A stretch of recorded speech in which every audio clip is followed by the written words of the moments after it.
Hello, and welcome to Gotalk Studios. I am your host, Lionel Lapidos. Here at Gotalk Studios, we bring you real people, real stories, real Sarawak. Joining us today is Romario Ong, the founder of Chubbs Burgers, a brand that's become a local favorite. But behind those juicy burgers and loyal customers is a story of struggles, mistakes, and hard-earned lessons that no one warned him about. So if you're curious about starting your own restaurant, or if you're wondering what it takes to build something from scratch, then you're going to want to hear this. So let's dive in. Romario, thank you Yeah. for joining us today. Hi.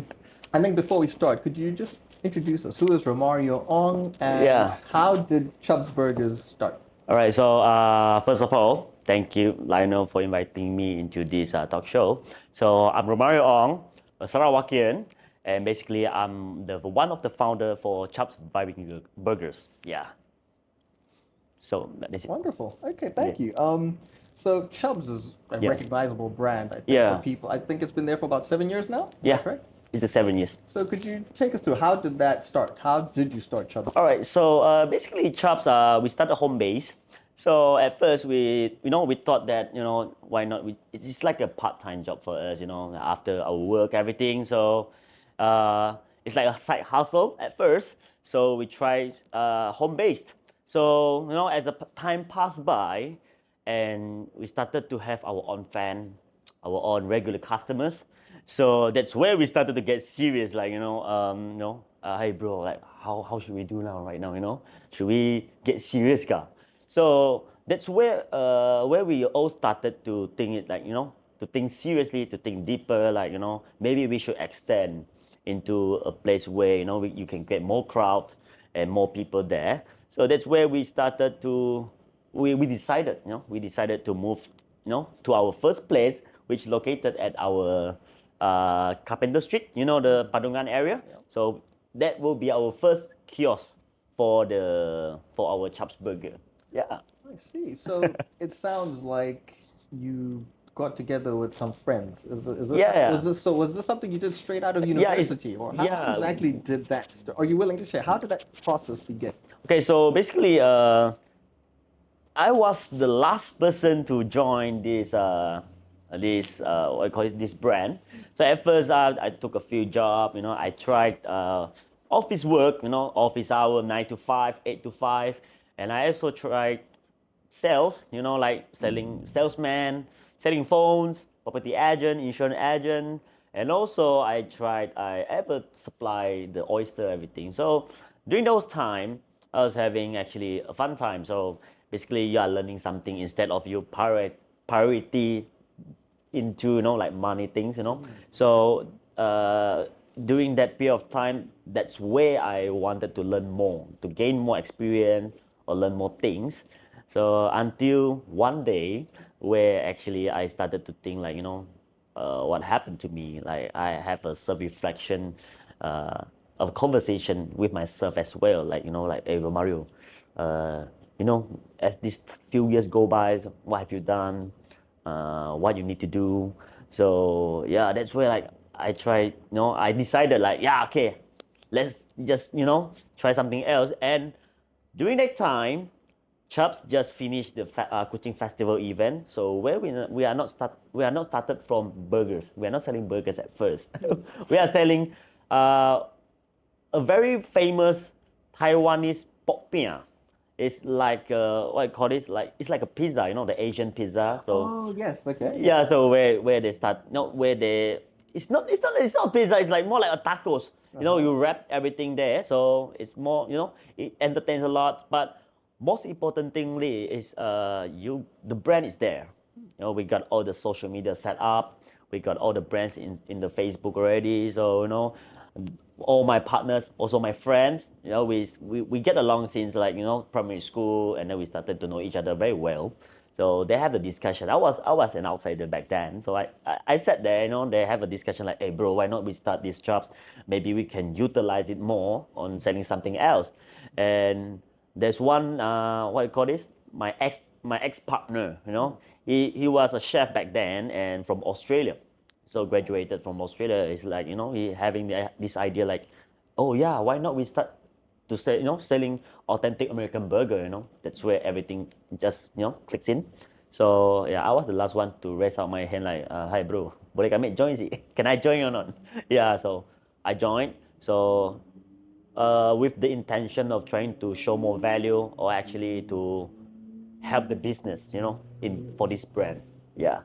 So that's how everything started. Yeah. That's very interesting. That's quite a transition to Yeah. go from, um, say, these Taiwanese, you called what, popia, is it? Yeah, it's a I guess they popular. look like quesadillas, if I'm Yeah, correct. it's like Right. it's more like I call it a tacos. You wrap the thing. Yeah, So to make that transition, right, so you get this chef.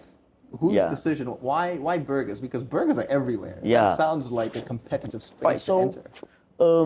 back then, I think the market in Kuching, it's where you're only able to get the Ramly burgers. This kind of street burgers. It costs you like 2 to 3 ringgit with a very normal patty. It's not like I'm discriminating this business, but it's more like a new concept of we call it burgers. So so that's where we came in. I think during back the old good old times, there was one famous burger we actually spotted nearby Swinburne. We call it takeaways burgers, and we also have a very famous we call it Taiko in Kuching Grill Burger. So during that time, we was thinking like, oh yeah, most of the patties they are freshly made. They have the fresh ingredient, and I think this is one of a unique concept, where we should penetrate into this market. Yeah, so that's why we started to R&D, to research, to get all the recipe done, to get all the menu, all different things to set up, just to try. So fortunately, yeah, the response was very good. People started to visit us at our home base. Yeah, Ah, so looking at Chubbs yeah, and with the space you've built, it's been in operation for 7 years now? yeah.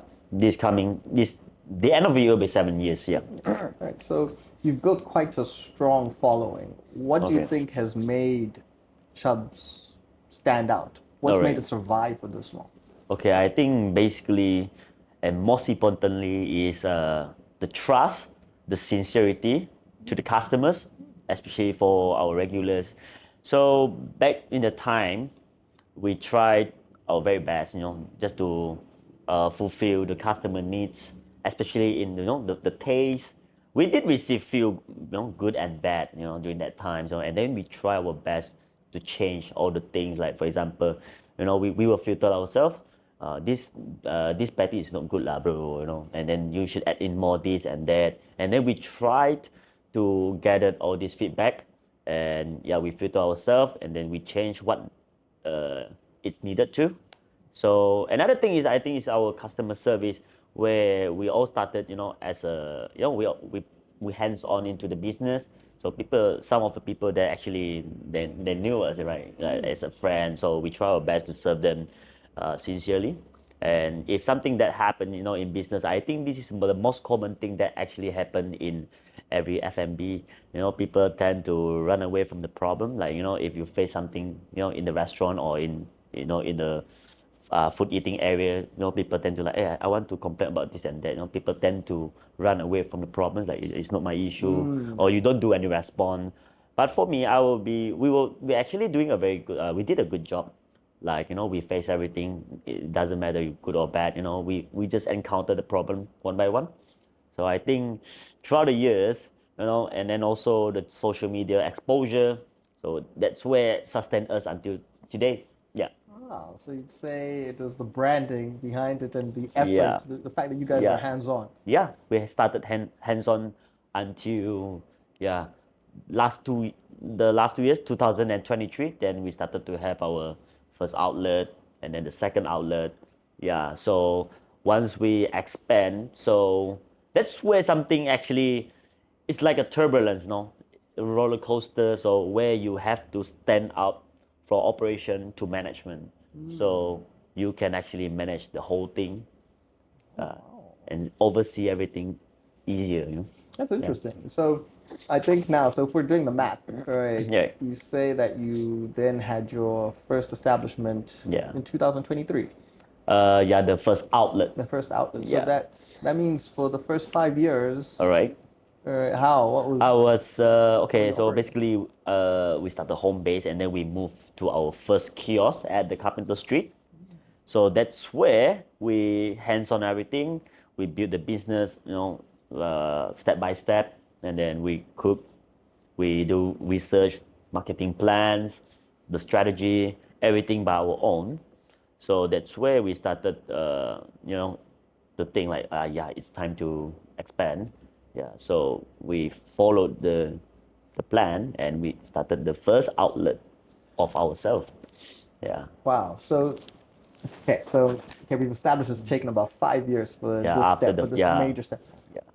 At what point did you guys feel like, okay, now Chubbs is working, like, okay, this is good? Okay. How long did it take? How long did it take for you to get that feeling? And All right. what was it that made you feel like, okay, this is working? All right. So there's no for me there's no time frame or certain time that where you feel like yeah, this is the time. But for me it's more like the courage of you, whether to move forward or not. So that's where we discuss with our partners like, yeah, maybe this is the time that we should try to move, even further, and come up with our own outlet instead of doing great in one kiosk. So yeah, it takes a lot of courage and discussion between partners, to get the mutual agreement of everyone. So yeah, that's where we came out with the first outlet. Wow. Okay, that's interesting. So then, before Chubbs then became this brand that we Right. know it as, and Right. was there any moment where you guys almost gave up? You're like, nah, this isn't going to work. Always. We always have this intention or the thought of giving up, especially during the first hit of the MCO, the COVID. Yeah, the COVID-19 was tough and very, what do you call this? Yeah, it's a very terrible moment for us where we cannot operate at the place that we used to. So instead of operate during night time, because we have what we call this, the darurat, where people have to close down, shut down everything in the city before night, right? So yeah, the burgers is something that people only seek for it during night or supper, right? So it's a very huge disadvantage for us, where we operate in the morning, but we still try our best. We did try few solution and strategies such as deliver the food to the customers, yeah, and also we try to take pre-orders, and then yeah, it works at first, but during that period of COVID time, the business was bad because it's hard for you to to sell burgers. I mean, like in Asian, right, in Kuching, right, people tend to eat more rice instead of bread or fries. Right. Yeah, so this is the what I call this, the obstacles for us. Yeah, during that time. So what made you guys continue? Why didn't you give up? All right, so the easiest thing will be during COVID time, right? So we are free. We have nothing to do. Instead of complaining about the problems, the issue, the mistakes, yeah, we just do it. Yeah, it makes you at least busier. You don't have the time for the negative impact thoughts. You just do it and trying to find every solution for every problems that you encountered. So I think this is the best, what you call it, the way for you to get rid of this negative zone. Oh, well, Yeah. okay. Now, I could imagine our viewers would be thinking what I'm thinking. Like, Yeah, the only reason I would continue a business yeah, during such a turbulent time would be for making money. So Yeah. that's what it sounds like. Yeah, So to even though the survive. struggles were there, Yeah. were you actually making money? During that time, Yeah. no, it's enough for us to survive, but not enough for us to, like, so-called of making money. We don't make any profit from there, but it enable us to survive within that period of time. Yep. And that's why is that why then you just continued Yeah. despite it? So It's like, okay, it's like it gave me a feeling that it's a newborn baby, a brand that actually exposed, and also the effort that we pour into that. So during the COVID time, it's like, yeah, impossible, right? You gave up because of the COVID, and then your whole brand just finished. So yeah, we tend to be more stubborn a little bit. So yeah, that's why we continue it. Yeah, until today. So at first, the only problem or the solution that the answer that we want to get is to survive. To survive first, then profit later. So this is the term that we keep for ourselves until today. Like, we have to survive first, then we find a way to make profit. Without survival, there won't be a chance for you to make anything from there. Yeah. Yeah. I think we hear stories like that pretty Yeah. often, right? I think Amazon is Yeah. something that I've certainly read about. Yeah. So how long were you guys in this survival period before you became profitable? So it's like a two. COVID happened for 2 years, right? Almost a year. Yeah, So yeah, it's like a years of hiccup. We tried different things to sustain, and also after a year, where the CMCO will be the final what you call this, the program of CMCO, where they actually release all the citizens in Kuching, can come out, just a little bit of precautions and all the SOP you need to follow. So the market boomed, right? Because all the people wanted to enjoy outside. So that's where it started. The business started coming back. So yeah, that's where we started to make a little bit of profit, a little by little to get better. So everything went better after a few years back then. So it's because of the strategy that we set. It's a kiosk, right? So it's a kiosk. So a kiosk, you won't get much commitment from there. I mean, like the fixed cost, everything was cheap. And then the partners, everyone, we hands-on ourselves. So there's not much expenses back then compared to now. Yeah. Yeah. Okay, that's wonderful. Oh, Yeah. thank you. I Right. truly appreciate the candidness. Yeah. So I think now, okay, we see, okay, you survive, Yeah. you start being profitable. All right. And people will look at the brand and say, okay, this is what success looks like when you run a Yeah. business. But there's always an ugly truth. Okay. All right. Yeah. So what is the ugly truth about running a restaurant? All right. So for me, I don't consider myself, like, first and foremost, I don't consider myself successful yet right now. So which we are still hustling at this moment, because uh, the brand of what we love, we try to expand it more. And then I think the ugliest truth for all the F&B will be the time. Yeah, will be time for everyone, especially my time. You have to spend a lot of time. It's okay. Open up a business or F&B is not like, you open up a shop and you just leave it there like, okay, I'm done. So the crew, the employees will do their own job. In the end, you just go to, in the end, you just look at the counter like, oh, okay, so this is my stuff. It's not that thing. It's like you need to pour a lot of time. You need to do research. If the sales is not good, you need to find out the solution, like, why the sales is not good. What is the marketing plan? What is the upcoming thing that you need to do? What happened to the stock? So from how you actually negotiate with the suppliers. So it required a lot of time in F&B. So especially you need to spend the time from morning till night. You need to stay alert even if you're not in the outlet. Yeah, you need to be beware of what's happening surrounding of your outlet. Yeah, that's it. So the ugliest truth was always the toughest one. So nobody knows. Nobody know what time you went to bed.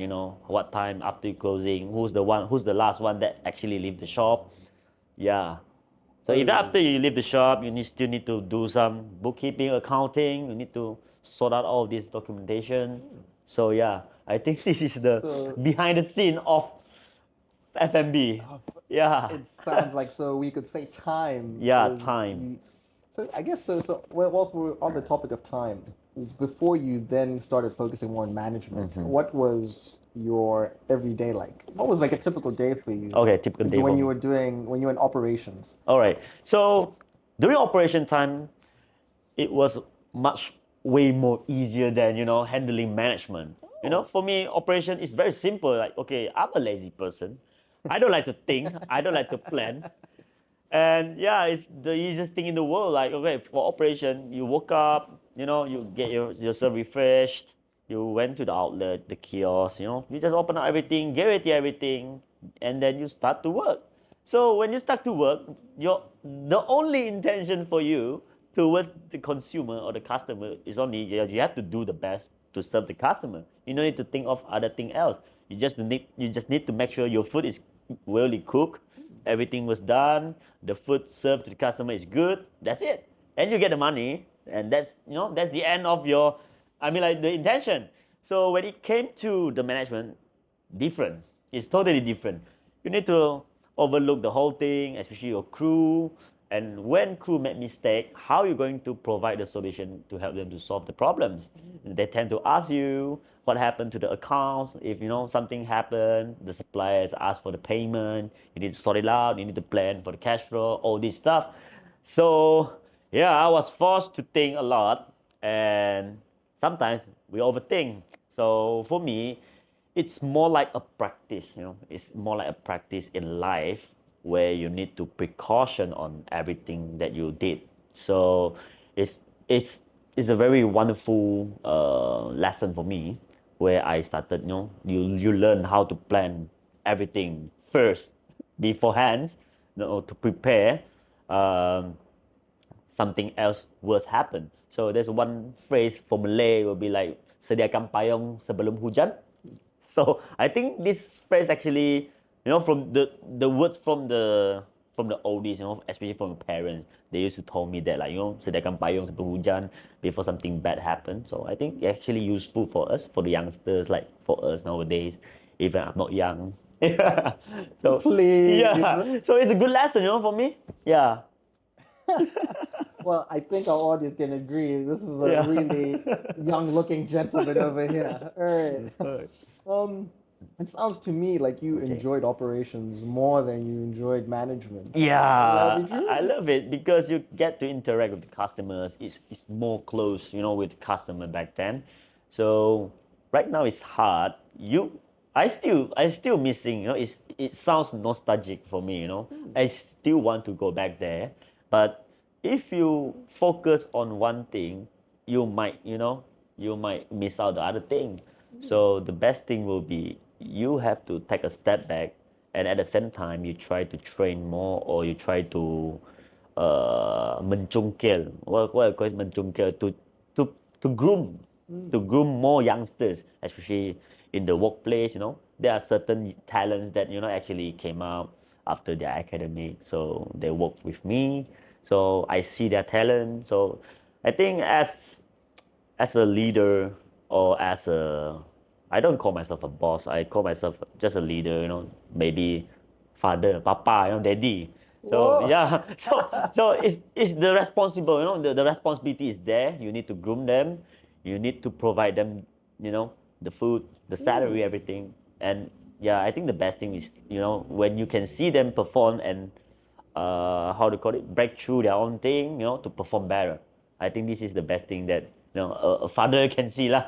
Indeed. Yeah, Wow. Wow. yeah, Well, that's a refreshing perspective, right? yeah, That way you look at your colleagues, I suppose, and yeah, your staff, yeah, and it sounds like you're truly a family. I think sometimes we enter yeah, organizations and you're like, we're all a family when it doesn't yeah, really feel like it. yeah. That's It's like a different, generation right now, where we don't lead the way like it used to be. Like, no, you're not a dictatorship like a Hitler. You ask them, like, you go one, they go one. It's more like a free world, where you need to give them a space to express themselves, and also what they think. So sometimes they will give out some tremendous, or some nice idea for me, which I have never think of. So it's good, because I think for this generation, what you call is the millennial, no, not millennial, Gen Z. the Gen Z, Gen Z, yeah. they love to express themselves. They have a lot of thought, different ideas. They tend to be more creative. They fight for their rights. Yeah, they fight for their rights. So it's fun to work with them, and at the same time, it's torturing as well, because it makes me feel like a father. You need to You need to can them, like ask them, like, oh, come on, man, what's the time? What's the time? Come on. But they still did they still did their job. But provided you need some supervision on them, yeah, I think this is the way that we need. Yeah, the management. That's the way we need to do right now. Yeah. Wow, well, I don't know if there's any caning happening at Chubbs. No, I don't cane them, but I smash them with words, like, come on lah, yeah. Uh, Oh, that's interesting. Yeah. Okay, so when we look at Chubbs, then, what Yeah. would you say was one mistake? Was there one mistake you look at, you're like, wow, okay, this is the biggest mistake I've ever made? And So- the whole time you've been running this business, what's that one mistake that you constantly think about? Wow, that's a very nice question, a very good question. So I think for me, the mistake that I made will be more detail on every single little thing. I think that's the biggest mistake that I made, which I used to be a very, what do you call it? A very chin-chai. You name it chin-chai, it's like an okay man. This I'm okay, that I'm okay. I don't pay more attention on little detail things, especially on the costing, on the stock that you receive. So I think those things plays a very big role which decide your profit or loss. So this is what I learned after I encountered this mistake, which it might cause a mayhem for your business, especially all these things will affect your margin in the end. So this is where I learned, and I'm being forced to learn how to actually manage all these things, or to handle this job scope. Yeah, and you need to communicate a lot with the crew and also the suppliers and also the stock. You need a lot of paperwork, a system, a write down system for you to actually supervise them. And then you need to keep track on the performance, like for this month how much, or how, why and what happened, why this happened. You need to come up with different kind of question to force them to answer you. You need to keep track on everything that you see and what you cannot see, but it's in your brain. So yeah, you need to think a lot from there. So I think the biggest mistake is also one of my biggest lesson. Yeah. So, was there at any point, like now, Right. where Chubbs actually nearly shut down or nearly closed? It might for me, or it might not. So it's all depending on us. So which we still facing difficulties right now, throughout this whole journey. I think there will be difficulties everywhere, all the time. So right now we are still hustling. That's why I don't consider myself successful yet, because I still have a lot of problem to solve. I still have a lot of milestone I need to break, and that is why I'm quite grateful, because I don't complain because problem came to me, but I'm grateful actually, because during my age, I tend to encounter all this kind of problem that which instead of you face it during your old time, right? So yeah, I'm grateful, like wow, better lah, at least you face it right now, instead of when you grow old, then you still need to think a lot of this. It doesn't have a peace of mind. So better yeah lah, you face it right now, you solve it lah while you still can. While I'm still healthy, I'm still able to walk around, why not? Yeah, we are born to hustle. Whilst you're still a daddy before you become granddaddy. Yeah. Well, Yeah. so I hear you talking about success, and you feel that you're not successful yet. So Yeah. what does success mean to you? What will that be? What does it look like? I think it's a very realistic question, and I think it's similar to everyone, including you. It's like what successful will be. I made money. It's simple as that. So it's not like you're being materialistic on this personal issue or question. It's because of when you make money, you can solve a lot of problems. So I think the successful is like I don't make enough money yet. I don't. I'm not strong enough to grow my business more. So I need to be stronger.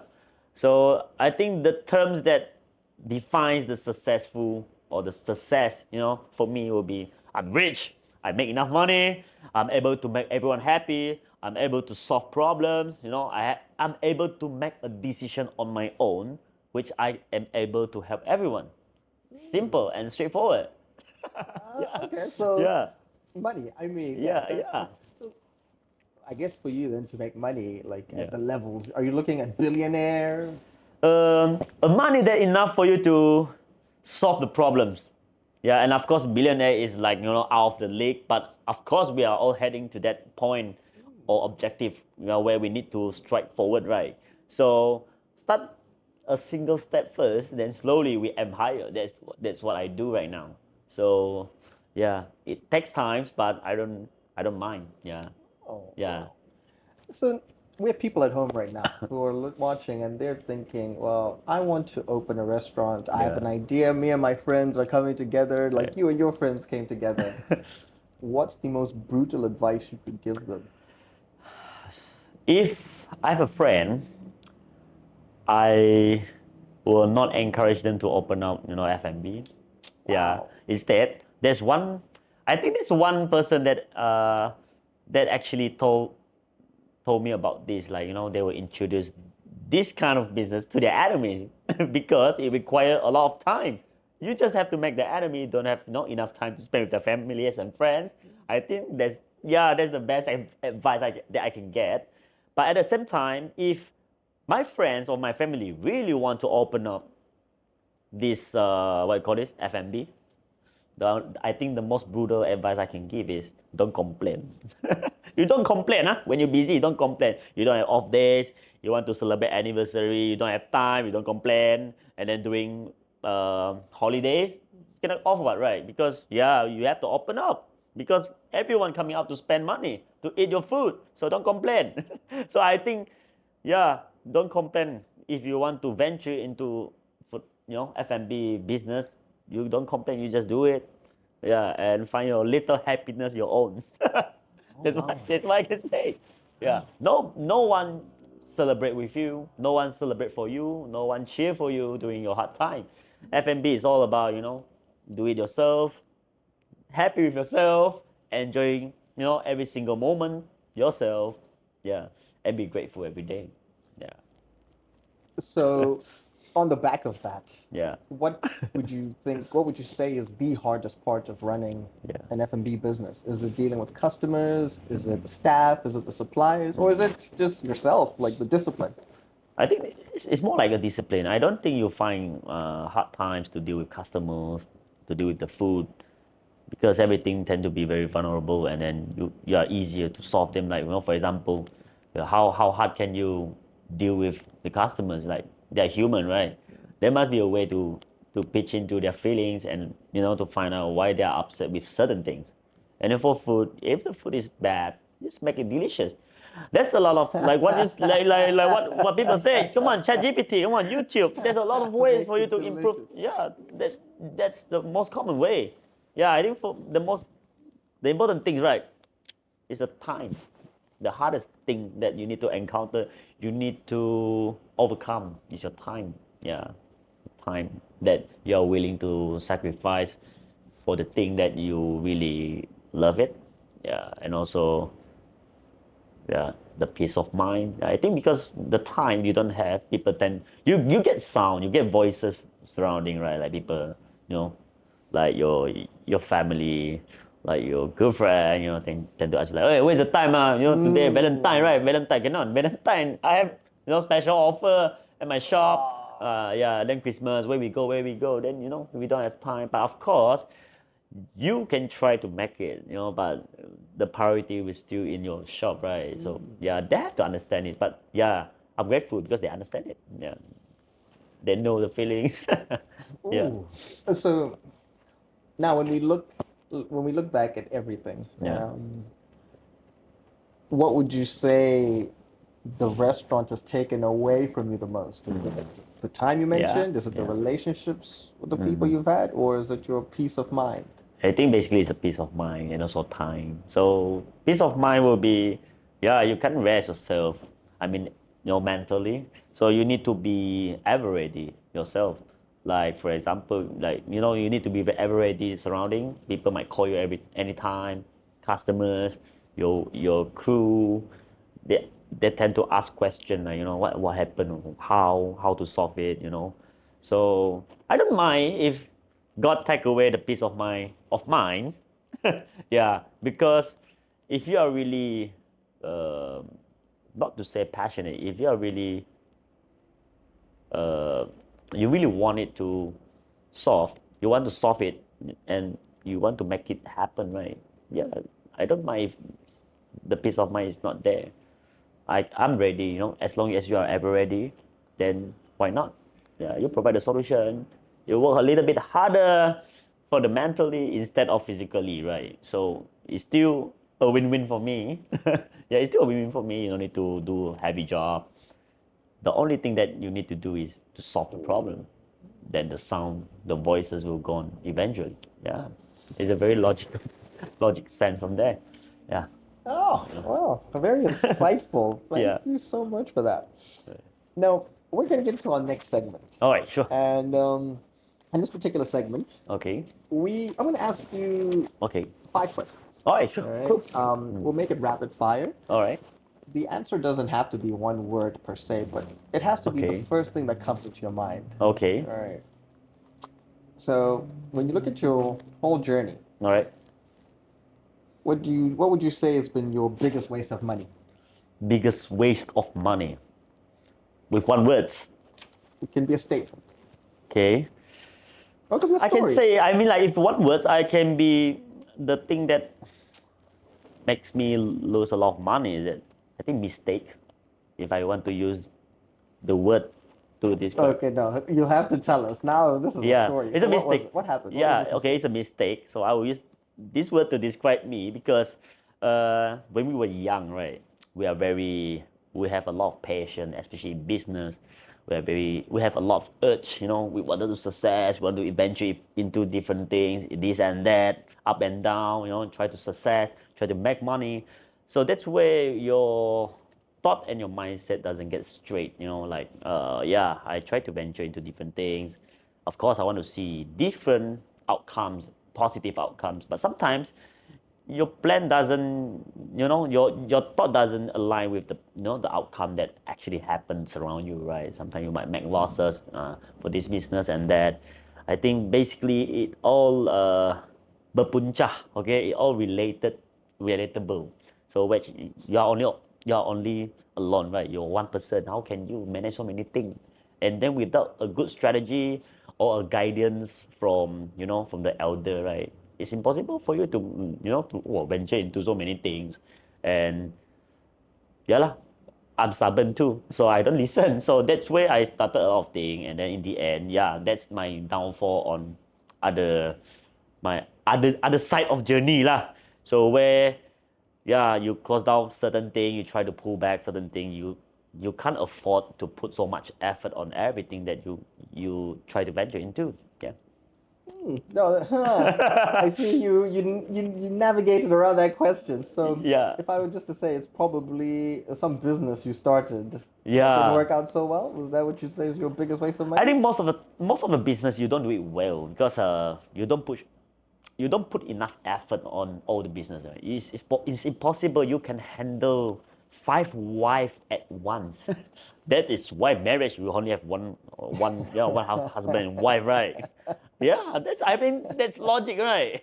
Even if you have 2 wives, yeah, okay, it's on in certain point you have 2 wives, right? It's 50-50, you can't get 100 and 100 for both. It's impossible because you only have one person there. You can't focus on two. You can't focus twice at once, right? Yeah. So okay, I think we've got the answer to that question. The biggest waste of money was 5 wives. Let's remember that one. All right. Then what would you say was your best investment? Best investment. Uh, you mean with one word also? Well, no. All right. So, okay. Can you repeat the question again? What would Okay. you say was been your best investment? I think my best investment would be, I don't know, I can say myself, time. Yeah, I think the time, because to be honest, I spend a lot of time lingering around with different things and also business. So I don't consider myself uh, failure, where actually I did learn a lot of different things, throughout my journey. So I think, yeah, the best investment will still be me, because I learn. At least I don't complain. You don't complain when you fail on something, right? So you just either treat it as a lesson, a very good lesson experience for you. Then yeah, that's it. You forge ahead. Yeah, you forward. Yeah, move forward. Wonderful. Yeah. Then, worst advice you ever received? you're not you're not capable. Yeah, you're not capable. You're not good enough. I think this is the worst advice. Uh, you have to rest. And I don't know, because I don't like people asking me to rest. It's like, you're slowing down yourself for the competitor to chase up. Yeah. So yeah, so I don't like to rest. And maybe it's because of my habit. I don't sleep all often. I have a very short sleeping time. So because I think maybe it's my own issue, because I tend to overthink. So I think a lot, and not only good but bad as well. So I overthink. So it makes me hard to sleep. So I spend this time now. I used to spend the time to justify, not to justify, to doubt on myself, like, oh, Romario, are you really not capable enough? Are you really not good? So, but now no lah. I shift during my dark time, right? You tend to doubt on yourself. You think, you shift yourself lah. You tilt. So I shift my attention elsewhere, where I don't care anymore. So when you don't care, I think, yeah, things started to sort out when you don't care. It's not like you don't care, you don't care, like you Like put that down all your forever. work. It's not that you don't care. It's like you don't care of what other people's opinion towards you. It's like, you're not good enough, Lionel, you're bad, So you don't care lah. Because in the end, right, we still die alone. Why waste so much time on them? And other people's Yeah. opinions. Yeah. So whatever useful advice or useful information, yeah, that God gave us a brain, right? So you just store the useful and positive, impactful information, and the toxic one just expel it, discard it away. Yeah, that's it. Yeah, that's how you balance like your mental health. Yeah, Wonderful. So I guess we could say believe in yourself. yeah. Oh, okay. Now, I suppose that answers my next question. Right. If you were to look at a 10-year-old Romario, what would you tell him? Don't afraid to make mistake. So for me, I don't know why, because I grew up in a very stereotype Asian family, right? So when you don't get good results, your parents like, oh, why, why? So that what makes you like, you're afraid of making mistake. So there's only perfection in your life where you need to complete this thing, or you need to master this certain thing.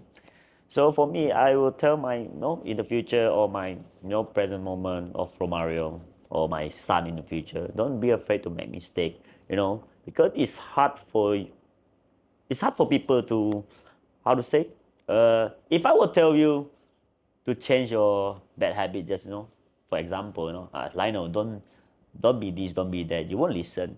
But if the incident that you encounter your own, and it happened, it will taught you a good lesson. Yeah, it teaches you something, right? So yeah, you don't run lah. Later you jatuh kan, you fell down, then you cry lah because it's painful.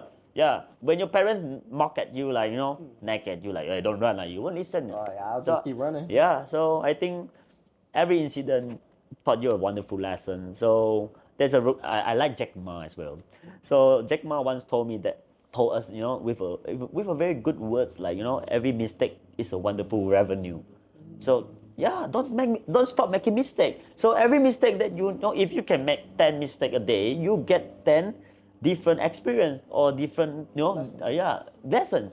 Why not? It might be useful in your future. Don't be afraid of making mistake. Of course, not the silly one.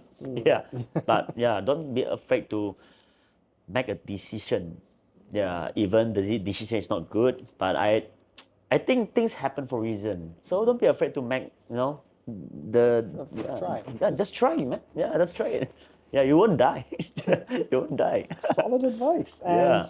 our final one. Right. If you were to start over Right. with no money, Okay. would you go into the F&B business? So you want to real the real answer? Personally, I won't. I'm tired. I'm very tired. But I still love food. I like to. I like to. It's not like I like to cook, but I like to taste different kind of food. So I was still being into elsewhere, but I won't venture myself into this kind of business if I would have a chance to choose again. Yeah. Yeah. Romario, Yeah. I want to say thank you so much for actually taking the time to sit Yeah. down with us, for being honest with us, Yeah. right? Highlighting the grit, the resilience, and Yeah. what it actually takes to Yeah. run a business like Yeah. yours. And to everyone listening, thank you so much Yeah. for tuning into this episode of Sarawak Local Entrepreneurs. If this conversation gave you a new perspective on the realities of running a business, Yeah. then please make sure you subscribe and you stay connected for more real, unfiltered stories from entrepreneurs shaping Sarawak. I'm Lionel Lapidos, and you've been watching Gotalk Studios. So, Mario, if you can, what's our tagline? All right. Real people, Real story, real Sarawak. Until next time. Thank you.